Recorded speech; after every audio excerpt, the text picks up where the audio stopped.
Instead of telling you what I think you should be doing or how you could be better, or I thought, well, let me just speak from the heart, speak from my gut, and really not have anything prepared, but just tell you what's worked for me. And maybe some of the stuff that's worked for me might work for you now, currently, presently, as you guys have your goals and ambitions, but then further on down the line, as you guys continue to live your life. This idea and this notion that you can be anything you want, you can accomplish anything you want, right? We hear that. You've heard that from the time you were little boys. You hear that now. You're already incredibly accomplished. You guys know that. The thing that has worked for me is to remember the hard times. So, and I'm sure you guys all have your processes. And again, I'm going to tell you what's worked for me.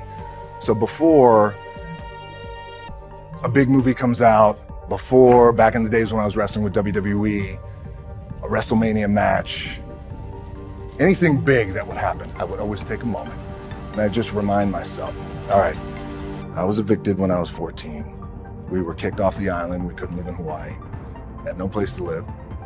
A lot of shit happened. Then when I moved to Nashville, I was arrested multiple times by the time I was 16 years old. I would remember that, and it allows me then to be present in the moment and understand, oh, this stuff I have around me right now. This is the shit that I dreamed of when I was a kid. I am here. I played for University of Miami, played for great teams.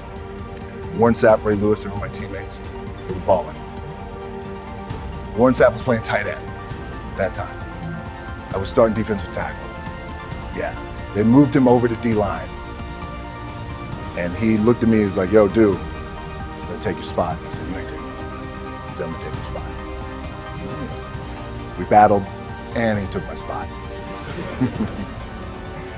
Now you can imagine how that put me, because there goes my opportunity.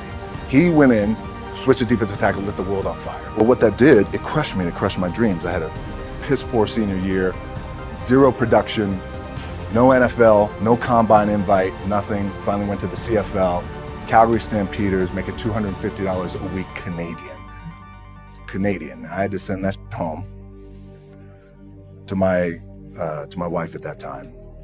I had no money. So I remember that. I got cut from Canada. My dad, in his pickup truck, came down 4 o'clock in the morning, picked me up in Miami from Tampa. We lived in a little apartment in Tampa. He drove down in his little pickup truck to Miami to get me when I was cut from the CFL. And I thought, well, I leave home like you guys left home. I'm ready to tackle the world, to get after it, achieve my dreams and goals. Crushed by 22, 23 years old. Now I got to move back in with my mom and dad. I played on great teams, though. Wait a second, this is not supposed to be my future. I'm supposed to be in the NFL right now. I'm supposed to be making a lot of coin and buying my parents, buying me, taking care of my wife, but it never happened. So I pulled out my wallet. I thought, well, let me see how much money I have. I opened it up. I had a 5, a 1, and change. And, well, at least I rounded up to $7. But I thought, God, this bitch, I got $7 in my pocket. Where do I go now? What do I do? I can't go back to the CFL. The point comes where you hear that voice, big run's over. Like, you're done, right? So I heard that voice.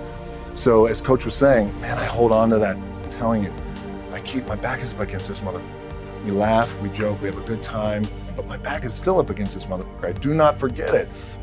What this also helps me do, and again, it works for me, is at some point, you gotta be tired of not being number one.